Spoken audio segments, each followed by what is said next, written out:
Ty Higgins with Ohio Farm Bureau, joined by Ben Brown. He is now, bear with me, Assistant Professor of Professional Practice in Agricultural Risk Management in the Department of Agricultural, Environmental, and Development Economics at Ohio State's College of Food, Agricultural, and Environmental Sciences. That's quite a business card. Good job, Ty. 90% of the time, I don't get it all out right. But good job. Great. Welcome to my home office. So you talked about returning back to work. This is my home office. Also dubbed as my kitchen table from the hours of like 6 to 8. But nonetheless, here we are. My office is a little bit busier than yours. I like your clean look there. You got the nice wall decorations. I've just got a big old mess behind me here. So it looks good. I see a lot. I see some tractors back there, the 4-H clover. I see an Ohio State logo. Yeah. I can get behind this. Yeah. Right. I guess clutter just comes with experience. So just wait for 20 years and your background will look like this. Fair enough. I look forward to it. Hey, I know you've been awful busy, so I appreciate you taking time to visit with us, but you've had some important work to do ever since the President and Secretary Perdue in Washington earlier this week talked about USDA's CFAP program, the Coronavirus Food Assistance Program. A lot to unpack and unravel here because when I ask you who's eligible, I'd be better off asking you who's not eligible because the list is so long. Yeah, absolutely. We see a lot of producers of all disciplines kind of included in here. There's a couple of notable ones I think for Ohio. Probably the biggest one is soft red winter wheat producers. They did not meet the qualification, so they will not be eligible for payments. Aquaculture isn't on the list either, and a couple others, but most of our primary commodities and even a lot of our specialty commodities that we produce in parts of the state are all included. So with that said, talk about the application process, when the period opens and how farmers can go about this in the times that we're in. Yeah, absolutely. This is going to be a real quick turnaround. We had kind of been speculating for a little while that the program would kind of get up online here in the middle of May with payments starting to roll out the end of May, and they're going to come really close to that. So the program starts and opens up next Tuesday, the day after Memorial Day, the 26th, at your local FSA office. And then once the payments or once the application's filed, USDA is indicating that they expect to have payments out within a week. So we're looking at payments rolling pretty quickly once this moves through. Keep in mind, most FSA service centers are still taking appointments only by phone, but you can reach out to them by email and call, however you want to get a hold of them. They are available that way. It's just by phone appointment only at the moment. So if you're wanting to file an application, you're going to have to do that without showing up at the office for the short term. This assistance is much needed. As you know, you talk with farmers like I do every day, and you kind of hear what's going on and the pain they're going through. We have seen losses, economically speaking, across the spectrum in agriculture, not just here in Ohio, of course, but across the country. The CFAP program, $19 billion in total, $3 billion going towards food assistance programs, the other $16 billion going towards direct payments to farmers in 3 different categories. Kind of break that down as how this all adds up. Yeah, so you're exactly right. Kind of the 2 parts of the Coronavirus Food Assistance Program are what we call CFAP. We have lots of acronyms, just like Ohio State. The U.S. government has a lot of acronyms as well. And then there's 2 parts to that CFAP program: the food distribution program, which you mentioned, that $3 billion to buy cooked meats, fruits and vegetables, dairy products. That's been going for a couple of weeks now, and we've seen it up in line. This part is just the direct support to livestock producers, crop producers, specialty crop growers, and foresters. And the program is getting money from 2 different funding sources. Part of the funds are coming from the CARES Act that was passed in March. You might remember President Trump signed that $2 trillion bill that Congress passed. It included funding directed towards the Secretary of Agriculture to make assistance payments to help farmers alleviate the damage of the coronavirus.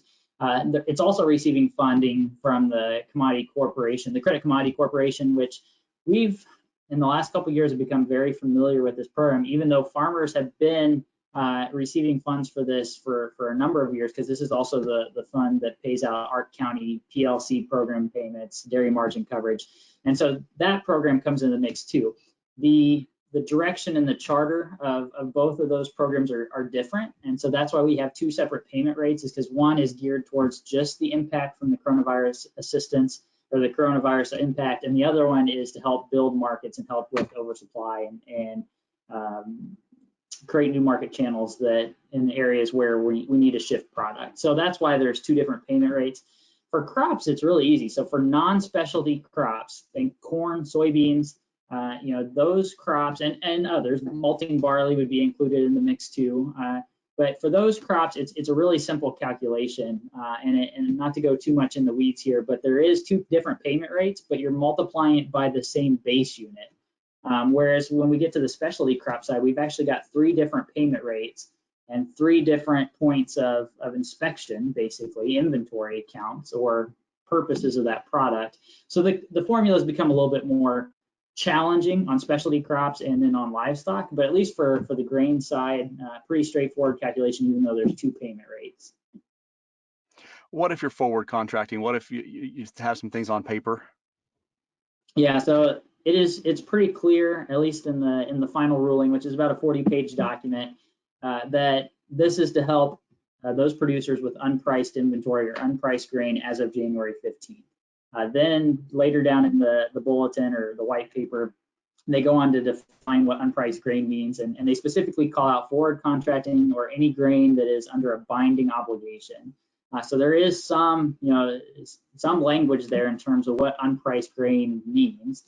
For those producers that have sold everything on the futures market, even though they've got grain on hand in bins, at least the way it reads to us and the way I anticipate USDA to implement this is that those producers aren't going to be eligible because they've transferred their market risk onto the speculators that are buying on the board. And so that's going to be something that FSA is going to have to kind of work out in terms of a lot of those producers are going to come in. They're either going to have sales tickets with just the delivery date on them without the contract date. And so there are some challenges in terms of how that paperwork is going to be collected and kind of sorted through. But at least our initial interpretation is that if you have a binding obligation of transferring that price risk on to some other entity, that you won't be eligible for those crops in this round at least. And keep in mind, we're talking about the 2019 crop year at this point, so we're not talking about 2020. There's potential, and I don't want to get anybody's hopes up, but there is talk about a second round later this summer, and there was mention of that in the CARES Act as well, giving more money to the Credit Commodity Corporation to kind of replenish the fund in June. But this program alone is just for the 2019 crop. Keep in mind, we're still in the 2019 marketing year right now. So when you talk about non-specialty crops, they don't often make the news. What has lately, though, are the beef and the pork producers and the lamb. We're seeing that supply chain. We're seeing the issues along that supply chain here over the past couple of weeks. And of course, those markets are suffering pretty badly as well. What's in it for the livestock producer? Absolutely. And this is an area that touches really close to my heart. I grew up on a beef operation, and so we've noticed this just within our own family finances, right, in terms of how this is working. And when we look at the livestock side, livestock producers just in general have traditionally not been involved in a lot of government support. And so these programs and working with FSA in this way is going to be kind of a new feel for a lot of livestock producers. But very similar to what I mentioned on the crop side, there are payment rates, two different payment rates, one for the CARES Act, one for the Commodity Credit Corporation. And there's inventory and sales records that will be applied to that for both pork and beef and lambs. Lambs are also included in this as well. And so they'll go through that process as well, where you have to supply your sales or marketings of animals for the CARES payment rate, and then you also have to supply your inventory amount between April 16th and May 14th for that CCC funding or that CCC payment rate. Probably the most interesting thing on the animal side, Ty, though, is the breakdown within the species. So we see different categories even within beef cattle. Cattle less than 600 pounds, cattle between 600 pounds and 1,400 pounds, and then cattle over 1,400 pounds. We also see an other cattle category. Boy, that's hard to say. It's kind of a tongue twister. And there's questions about how does dairy cull calves fit into that, or dairy steers that are going to feedlots, right? So there are still some questions about how they fit into that other dairy or that other cattle category. It does specifically mention cattle not used for dairy production. However, again, dairy steers that are going to feed aren't in the dairy production system anyway. So still some things to work out there, but yeah, pork and dairy and lambs are all included in this as well, and so we look for some assistance on that. In fact, when you look at kind of where the payment rates per individuals are, dairy received some nice payment and some nice supports out of this, and dairy was one of the ones that received significant support. And so I think that's a good thing, especially when we look at our financial conditions here in Ohio and how the dairy sector in Ohio has really faced a rough 5 to 6 years. How are those payments calculated on the dairy side?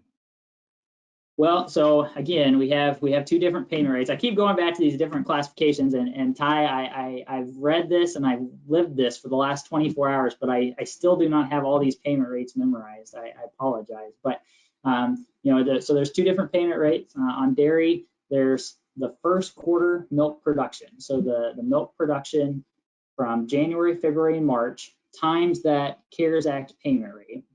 Then there is a adjustment basically to bring your milk production from the first quarter up to the second quarter, and then multiplied by the CCC payment rate.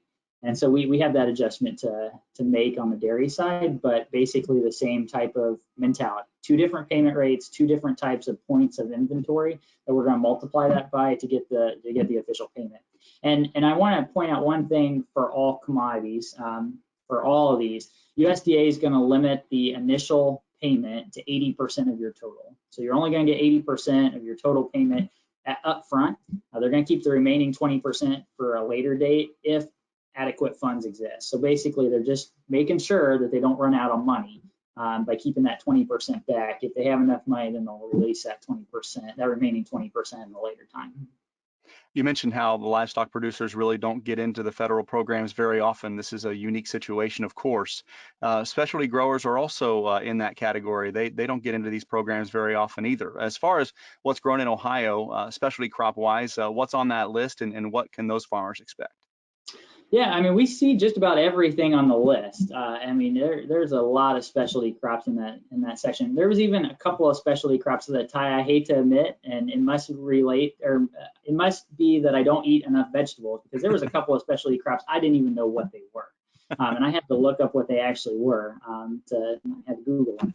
But there's a lot on the list: tomatoes, blueberries, blackberries. You see the full list there.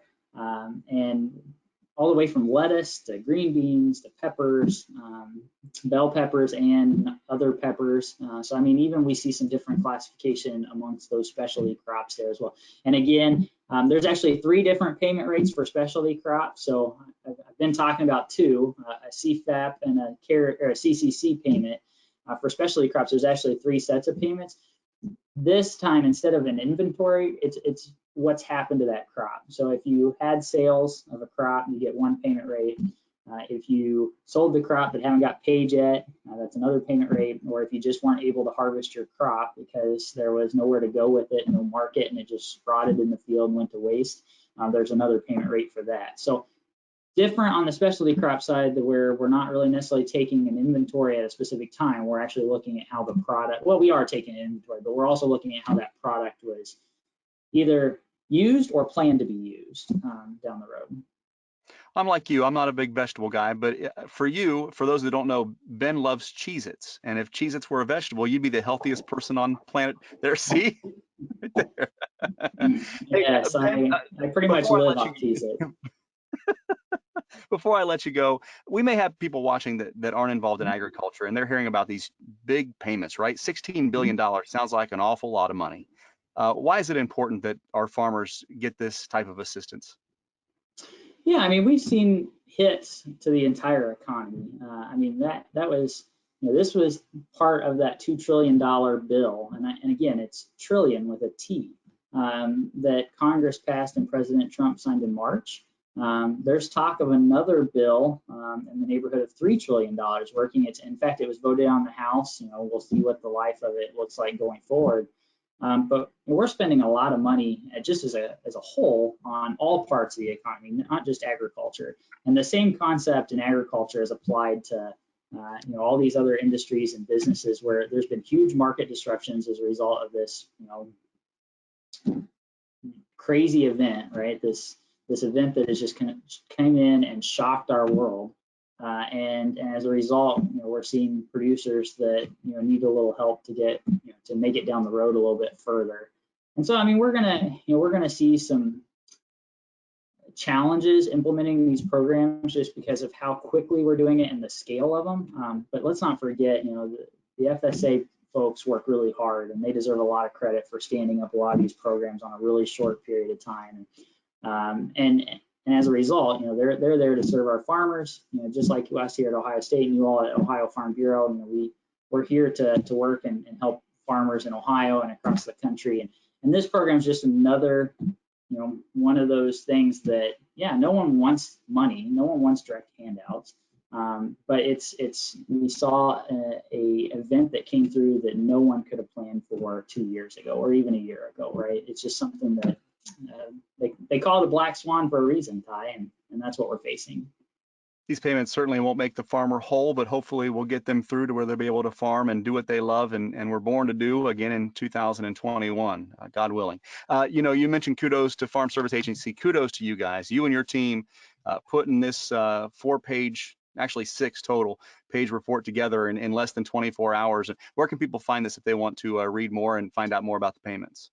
Yeah, so that was a team effort. I want to give a shout out to Diane Shoemaker, Barry Ward, Peggy Hall, and